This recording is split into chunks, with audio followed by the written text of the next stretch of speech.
Baik, Assalamualaikum warahmatullahi wabarakatuh.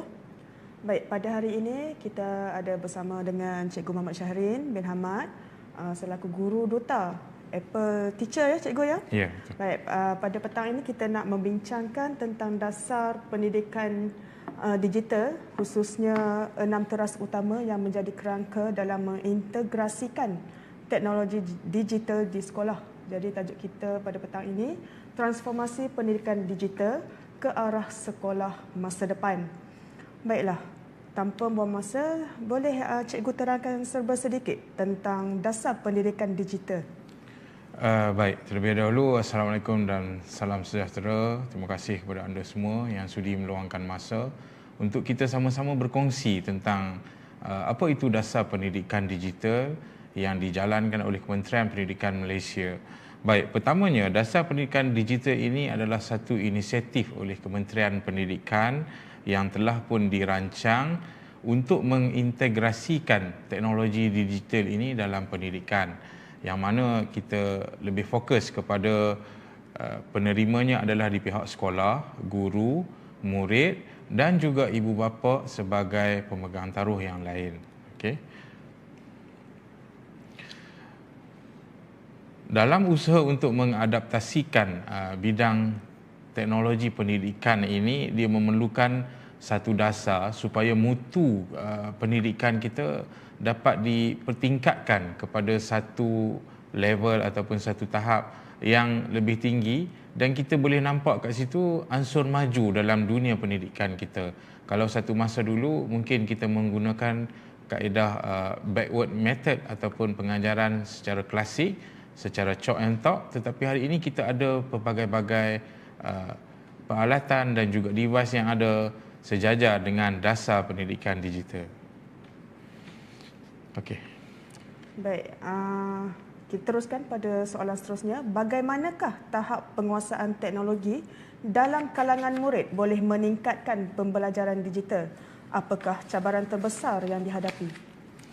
Baik, cabaran terbesar dalam melaksanakan dasar pendidikan digital ini, yang pertama sekali sudah tentulah akses kepada peranti dan juga internet, di mana asas untuk kita menggerakkan digital ini, kita menggunakan rangkaian internet sebagai penghubung di antara satu sama lain, sama ada guru sesama guru, guru sesama murid, murid sesama murid, warga sekolah dan juga dengan warga asing yang lain.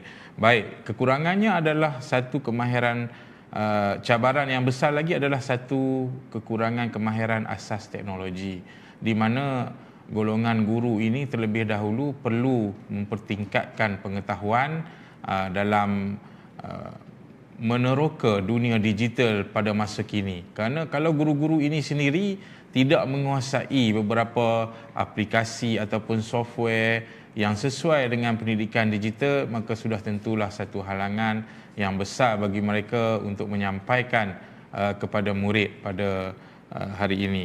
Dan yang ketiga adalah peralihan pedagogi yang sesuai.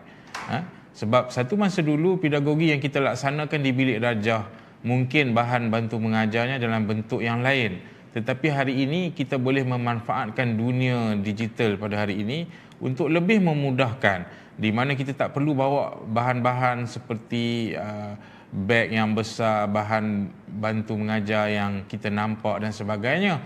Tetapi hari ini hanyalah menyimpan di cloud, kemudian terus kepada murid di dalam bilik darjah. Okey. Baik, terima kasih cikgu. Baik, soalan seterusnya, sejauh mana latihan berterusan kepada guru mampu meningkatkan integrasi teknologi dalam pengajaran? Apakah bentuk latihan yang paling efektif? Baik, bentuk latihan yang paling efektif adalah latihan berkala, di mana kita melaksanakan satu program pendedahan kepada guru dalam bentuk latihan, dan ianya dilaksanakan dalam bentuk berkala. Berkala yang saya maksudkan adalah sentiasa berterusan dan mempunyai check and balance-nya yang tersendiri. Kalau kita tidak memeriksa semula hasil daripada apa yang guru laksanakan, maka kita tidak dapat capai untuk membuat nilai tambah, sama ada kita perlu penambahbaikan, gugur, ataupun kita membiarkan teknologi itu berada pada tahap yang malar saja tidak ada satu peningkatan untuk di level yang seterusnya. Jadi latihan yang berterusan ini saya melihat satu kaedah yang sangat penting untuk didedahkan kepada golongan pendidik secara umumnya. Baik, dalam konteks kepimpinan pula, bagaimanakah PGB dapat memainkan peranan sebagai pemimpin berwawasan untuk menggalakkan kolaborasi digital? Baik, dalam konteks kepimpinan, perkara pertama yang perlu dilaksanakan oleh PGB ialah membina semula visi dan misi sekolah sejajar dengan apa yang telah pun diterangkan oleh pihak KPM, iaitu falsafah pendidikan negara tetap kita dukung, kemudian lahir dasar pendidikan digital. Jadi visi dan misi di sekolah itu kita perlu ubah, kerana PGB lah orang yang bertanggungjawab, orang yang pertama sekolah sebagai ketua premis, dia nak bawa sekolah tu ke arah mana.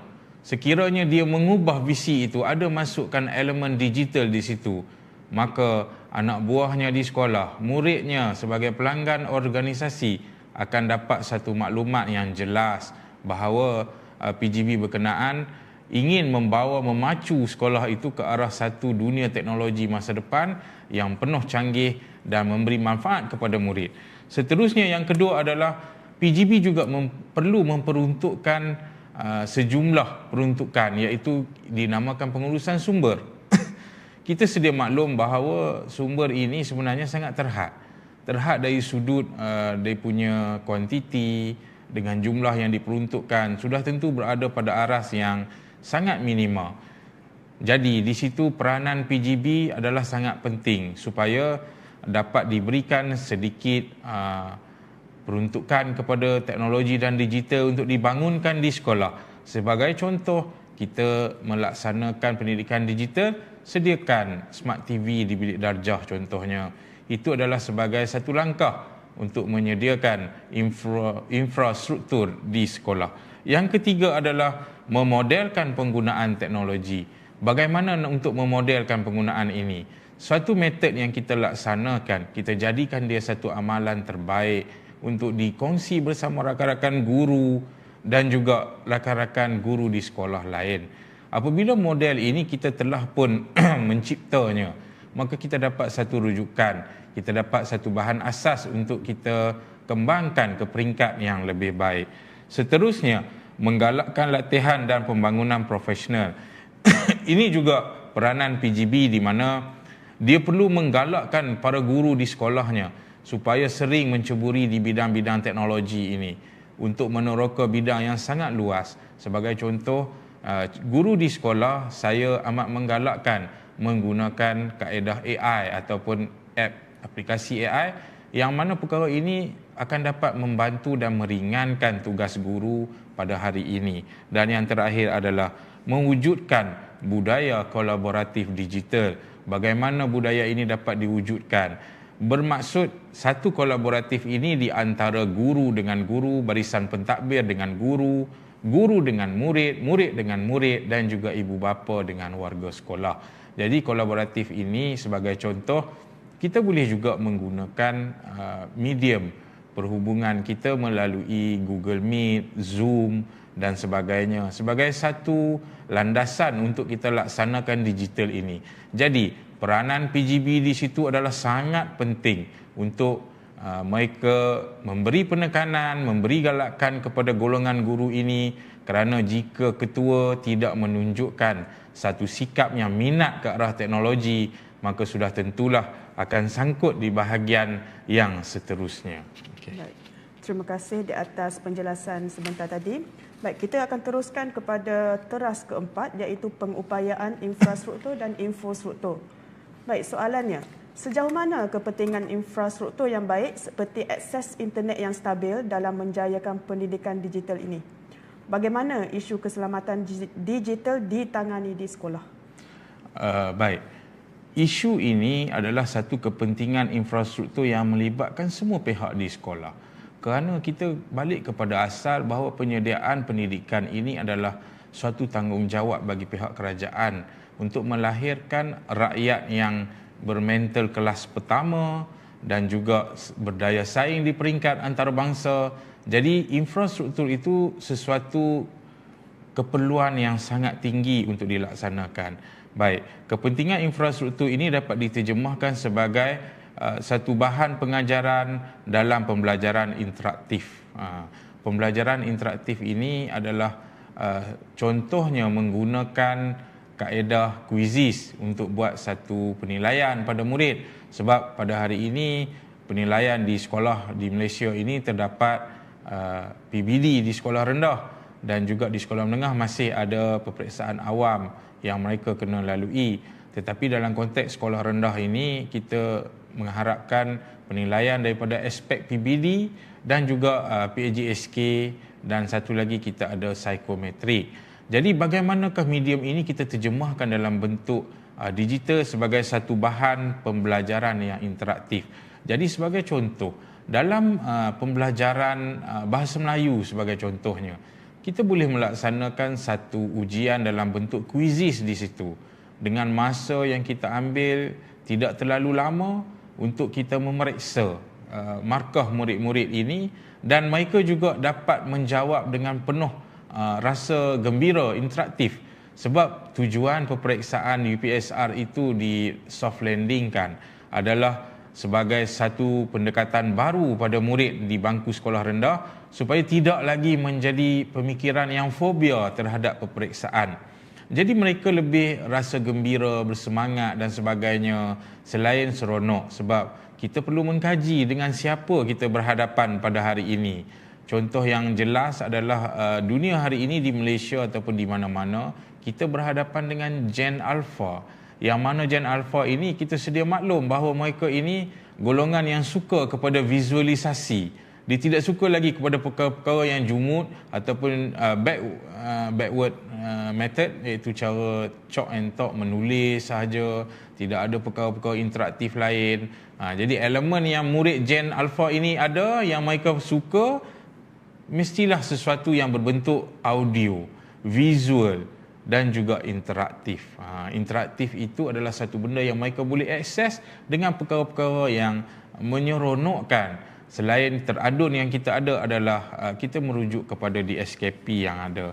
Kemudian yang ketiga adalah kepentingan infrastruktur ini perlu menyediakan satu akses kepada sumber global. Okey, sumber global yang ada ini kita perlu memacu mereka dalam bentuk terarah. Maksud saya, jika kita mencari bahan-bahan tertentu di internet, sudah tentu dunia internet ini adalah satu perkara yang global, yang sangat besar. Jadi kita perlu kecilkan skopnya supaya lebih detail, lebih terperinci dan terarah. Dan tidak berlaku murid-murid ini ketika dia mengakses internet, dia melayari ke laman-laman yang tak dibenarkan. Dan berbalik kepada soalan tadi, bertanyakan tentang keselamatan cyber. Bagaimana kita nak menanganinya? Jadi di pihak saya dan juga warga yang ada, bahawa keselamatan cyber ini di antara contoh yang kita boleh guna pakai, kita membuat satu tapisan dan kita melarang akses ke laman web yang berunsurkan tidak bermanfaat seperti ganas ataupun ada lucahnya kat situ. Kita menapis dan setelah kita menapis ini kita dapat mengurangkan sebanyak peratus yang tinggi untuk menghalang daripada penggunaan ataupun kita namakan penyalahgunaan layaran internet ini kepada murid. Jadi keselamatan cyber juga yang kedua adalah kita sentiasa mengingati mereka tentang autentik. Autentik dari segi keselamatan adalah bermaksud seperti password, nombor-nombor bank dan sebagainya. Ada kalanya kita berkongsi tetapi ada limitasi yang tertentu yang perlu kita terapkan supaya murid-murid ini ketika mereka menggunakan peralatan digital ini, mereka tahu di tahap mana mereka boleh berkolaboratif di situ. Sebagai contoh, kita tidak menggalakkan murid-murid untuk memuat naik foto-foto mereka yang di luar waktu sekolah yang mempunyai visual-visual yang tertentu yang mungkin pada mereka adalah satu perkongsian. Walaupun perkongsian itu sebagai contoh pergi ke kedai makan untuk makan dan sebagainya, tetapi bagaimana pemakaian murid itu sendiri. Mungkin mendorong ke arah orang yang melihat itu seperti terangsang dengan pakaiannya yang agak seksi dan sebagainya. Itu sebagai satu nasihat yang perlu kita bagi kepada seluruh warga pendidikan, terutamanya murid, berkenaan keselamatan cyber ini, supaya satu sistem yang kita guna ini, kita tahu dari segi implikasi dan juga limitasi mana untuk kita menghadkan penggunaannya. Okay. Baik, terima kasih Cikgu. Seterusnya, bagaimana kandungan digital berkualiti seperti video dan e-book boleh memperkayakan pengalaman pembelajaran murid? Adakah sekolah mempunyai sumber yang mencukupi? Baik, dari sudut ini rata-rata di semua sekolah di Malaysia ini sudah sedia maklum diberikan peruntukan yang tertentu. Jadi bagaimana kita nak mendapatkan sumber yang terhad ini untuk kita memenuhi keperluan bagaimana kandungan digital video dan e-book ini untuk kita perkayakan kepada murid. Baik, di sini kelebihan kandungan digital yang diperkayakan dalam pembelajaran murid, saya membahagikan kepada 5 perkara. Yang pertama adalah visualisasi konsep abstrak, di mana video, animasi dan simulasi yang ditunjukkan ini kita menerangkan dengan ringkas kepada murid. Contohnya yang lebih mudah, kita menggunakan pautun. Dalam pautun ini, kartun yang berbentuk 2D sahaja, sesuai untuk lapisan sekolah rendah ataupun untuk lapisan pengurusan sekolah, untuk memaklumkan perkara-perkara tertentu dengan jelas, berserta dengan poin yang diterapkan, ringkas, tidak mengambil masa yang terlalu lama, dan ianya adalah satu perkara yang interaktif. Yang kedua adalah pembelajaran kendiri dan fleksibel, di mana e-book dan video ini memberikan kita ruang kepada murid supaya mereka belajar secara kendiri. Sebagai contoh, waktu dalam bilik darjah sudah tentunya terhad, di mana masa di sekolah rendah adalah 30 minit, manakala di sekolah menengah adalah 40 minit untuk satu masa. Jadi akses kepada buku untuk mereka rujuk itu berpusatkan guru ataupun murid sendiri untuk mencari maklumat, maka kita tinggalkan mereka dengan e-book. E-book ini kalau ianya bersifat interaktif, menarik dan juga mempunyai kadang-kala ada audio visual yang merangsang mereka untuk terus belajar meneroka dan sebagainya. Ini adalah satu sumber yang sangat manfaat dalam dunia digital pada hari ini. Dan yang ketiga adalah kita berusaha untuk menarik minat pelajar. Kandungan yang ada itu seharusnya mestilah interaktif, tidak terlalu jumut dalam pergerakan ataupun ianya tidak menarik lah. Maksudnya kita kena berusahakan supaya murid ini dia melihat suatu bahan itu sesuatu yang sangat bernilai pada dia dan dia ada satu keinginan untuk terus meneroka. Dan yang kelima adalah akses kepada pengetahuan global dan sumber terkini. Baik, akses kepada sumber dan global yang terkini ini sebenarnya memerlukan perhatian yang serius, terutamanya bagi golongan guru lah. Kerana murid ini apabila mereka mencari bahan, dunia internet adalah satu surfing yang sangat luas, tanpa sempadan, tanpa satu arahan yang tertentu kepadanya. Dia boleh meneroka dengan sangat luas, tetapi kalau kita memberi satu guideline kepada murid ini, maka kandungan digital yang berkualiti ini dapat disampaikan kepada mereka dengan tepat dan padat, bersesuaian dengan DSKP. Saya balik kepada DSKP mata pelajaran yang dibukakan oleh pihak BPK, iaitu bahagian pendidikan kurikulum, maka ianya adalah selari. Sebagai contoh, saya sebutkan dalam tajuk pendidikan jasmani dan kesihatan, memberikan satu arahan bagaimana untuk mengadakan pergerakan melompat sambil bergerak ke hadapan. Jadi mungkin arahan yang dibaca dalam buku itu tidak nampak bagaimana, tetapi bila dia meneroka melalui sebagai contoh di channel YouTube dan sebagainya, ada channel guru-guru PJ yang buat, jadi benda itu akan jadi satu rujukan kepadanya, sekaligus kita boleh namakan akses pengetahuan global dan sumber yang bermanfaat dan juga terkawal. Baik, terima kasih Cikgu.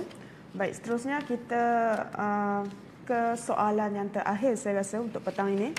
Baik. Jadi kita masuk pada teras ke-6, rakan strategik yang komited. Jadi soalannya, apakah bentuk kolaborasi yang paling sesuai antara sekolah dan rakan strategik dalam memastikan dasar ini memberi manfaat yang optimum kepada murid dan guru? Baik, dasar ini yang keenam adalah rakan strategi yang komited. Bagi di sekolah-sekolah, PGB khususnya perlu ada satu kemahiran, iaitu kemahiran jaringan dan juga jalinan. Di mana melalui kemahiran ini PGB akan ada satu hubungan networking dengan pembekal-pembekal di luar sana, yang mana pihak-pihak rakan strategi ini kita namakan sebagai entiti luar yang sanggup memberi satu sumbangan kepada sekolah. Sebagai contoh, syarikat-syarikat CSR contohnya, sebagai Intel ke dan sebagainya, dia boleh bagi satu program kepada kita dengan syarat kita run program dia itu dengan betul. Jadi ini bergantung kepada kemahiran PGB itu sendiri. Jika kita nak mengharapkan sesuatu yang turun ke sekolah dalam bentuk penyediaan dari pihak KPM 100%, saya rasa kita tak akan capai dasar pendidikan digital ini. Jadi dia memerlukan satu usaha bagi pihak PGB itu sendiri. Apa usaha PGB itu untuk mencari rakan-rakan strategik untuk dilaksanakan. Sebagai contoh, di sekolah saya ada Top Angel IT Enterprise daripada Alostar. Jadi mereka ini datang ke sekolah akan mengajar kepada murid saya tentang dunia teknologi pada hari ini. Sebagai contoh, macam mana nak menggunakan Microsoft Word, Microsoft Excel dan juga PowerPoint. Ini saya terapkan pada murid tahap 1. Tahap 1, kalau tuan-tuan ingin tahu, bahawa ianya berada pada tahap darjah 1, darjah 2, darjah 3. Jadi seawal ini kita berikan pendedahan kepada mereka supaya di tahap 2 nanti dia dah boleh lebih melebarkan sayapnya melalui penggunaan AI contohnya, penggunaan aplikasi yang lain untuk melukis, Adobe LR dan sebagainya. Dan mungkin juga sampai kepada tahap Filmora ataupun MCP yang boleh murid-murid ini sendiri terokai dan mereka sendiri melaksanakan rakaman-rakaman di sekolah pada satu masa nanti. Baik, rakan strategi ini sebenarnya kita perlu faham juga. Para PGB sendiri bila ada kontak dengan rakan strategi ini perlu memahami hak sempadan di mana. Sebab PGB ini masih ada perkara yang dia perlu patuhi, iaitu kita tak boleh mendedahkan data kita kepada pihak luar. Sebab pihak luar, rakan strategi ini mungkin ada tujuan tertentu. Mereka mungkin bersetuju untuk supply, untuk memberi penggunaan device-device tertentu. Tetapi mungkin ada tujuan-tujuan lain yang perlu dijelaskan supaya had sempadan di sekolah kita tak boleh terus expose murid-murid ini pada dunia digital semasa, sebagaimana yang kita tahu bahawa Kementerian mengeluarkan satu surat garis panduan supaya murid-murid ini diberi kebenaran daripada pihak ibu bapa mereka untuk sekolah publishkan gambar-gambar mereka. Jadi kita perlu fahamkan kepada rakan-rakan strategi ini dan buatkan satu target ataupun pencapaian berkala lah, di mana jika kita boleh buat pada tahun pertama kita nak murid ini boleh membuat karangan ataupun membuat persembahan dalam PowerPoint-nya dalam bentuk 5 slide ke sebagai contoh. Ini adalah satu ansur maju di mana fasa-fasa yang kita laksanakan ini, bahawa rakan strategik kita yang mereka ini memang komited tetapi mereka memahami setakat mana limitasi murid kita boleh dieksposkan ke pihak media sosial, ataupun kita buat sebagai satu pencapaian dalaman yang ada data driven menunjukkan kemajuan ataupun ansur maju hasil daripada rakan strategi yang ada jalinan dan jaringan dengan pihak sekolah. Okey, baik.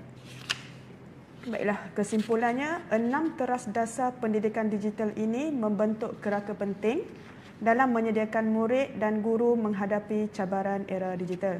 Baiklah cikgu, terima kasih kerana sudi di Temu Ramah petang ini bagi menjelaskan apa itu dasar pendidikan digital. Baik, semoga segala usaha yang dijalankan membuahkan hasil yang positif untuk masa depan pendidikan digital di sekolah kita. Terima kasih cikgu. Sama-sama.